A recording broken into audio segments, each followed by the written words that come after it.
Herkese merhaba. Bugün pizza yapacağız. Yapımında nohut kullanacağız. Glisemik indeksi düşük olduğu için hamur işlerinde nohut kullanmayı tercih ediyorum.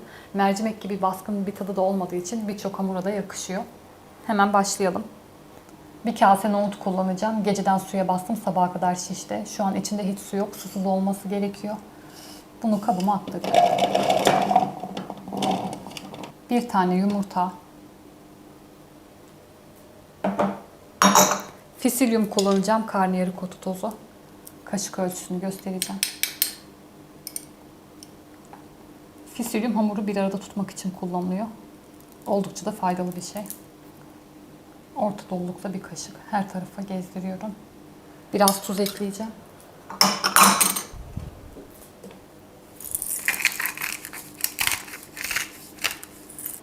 Şimdi robotu çalıştıracağım. Aşağı yukarı bir 5 dakika tutuyor. Pürüzsüz bir kıvam olacak. O zaman tamamdır.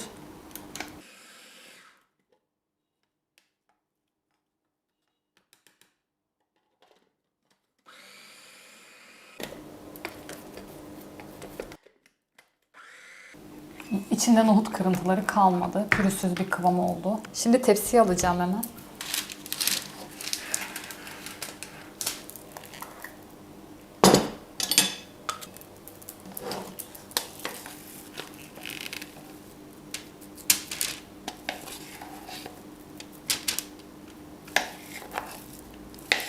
Fisilyum glutensiz unları hem bağlıyor hem esneklik veriyor hem de yumuşatıyor. İçine sıvı alıp jelimsi bir hale geliyor.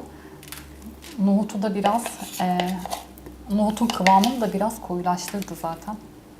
Nohut hamuru ele biraz yapıştığı için bu noktada biraz yağlayabilirsiniz. Su kullanacaksanız da çok az kullanmak gerekiyor. Sadece kolay şekil vermek için kullanacağım. Aman aman su kullanmayacağım. Şöyle daldırdım elime.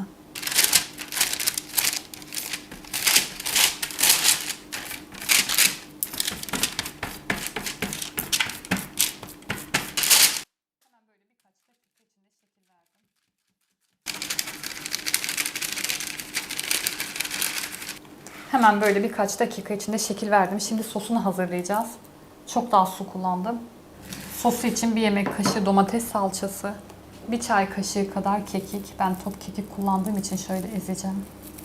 Bir diş sarımsak. Onu da ekliyorum. Son olarak da bir yemek kaşığı zeytinyağı ekleyebilirsiniz. Yağ kullanmıyorsanız benim gibi çok az su ekleyebilirsiniz ama fazla olmasın çünkü nohutun ıslanmaması gerekiyor. Bir karıştıracağım.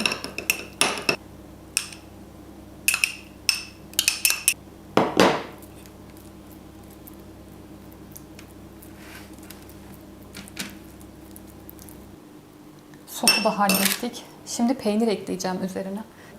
Kaşar peyniri ekleyecekseniz pizza 20 dakika pişecek. Kaşarlar da 10 dakika gibi bir zamanda pişiyor ve çok fazla kızarıyor 20 dakika durursa. Son 10 dakika ekleyebilirsiniz kaşara. Tabii ki alt kısmına değil, en üstüne ekleyeceğimiz kaşardan bahsediyorum. Çok çabuk pişen bir peynir ekleyecekseniz son 10 dakika eklemenizde fayda var. Yoksa böyle kızarık kızarık peynirler olur. Şimdi biraz sucuk ve ıspanak ekleyeceğim. Üzerine dilediğiniz malzemeleri koyabilirsiniz.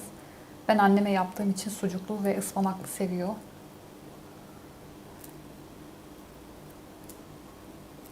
Biraz ıspanak ekleyeceğim. 180 derecede önceden ısıttığım fırında 10 dakika pişireceğim. Sonra çıkaracağım. Üzerine peynirlerini ekleyeceğim. Tekrar fırına vereceğim. Bir 10 dakika kadar daha pişireceğim. Sonra pizza hazır olacak. Şimdi fırına. 10 dakika pişirdim. Şimdi üzerine peynir ekliyorum. Pizzamı çıkardım fırından. İlk sıcağı geçsin. Dilimleyeceğiz hemen.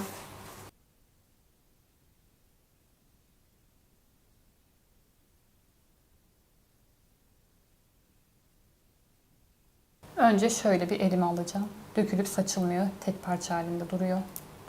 Altı bu şekilde. Tadına bakmadan önce, tadı zaten efsane. Sonra dokusunu göstereceğim. Yumuşacık. İçi katiyen hamur değil. Şöyle yakından göstereyim. Tam pişmiş. Tam pişmiş durumda. Hamuru çok iyi gerçekten. Tadına da bakacağım hemen. Tadı zaten bomba gibi. Standart bir pizza tadında ama yine de bakacağım. Tadı çok iyi. Bildiğimiz normal pizza tadında. Yaparsanız size de afiyet olsun. Tarifimi beğendiyseniz beğen butonuna basmayı unutmayın. Daha fazla sağlıklı tarif için de kanalıma abone olabilirsiniz. Hoşça kalın.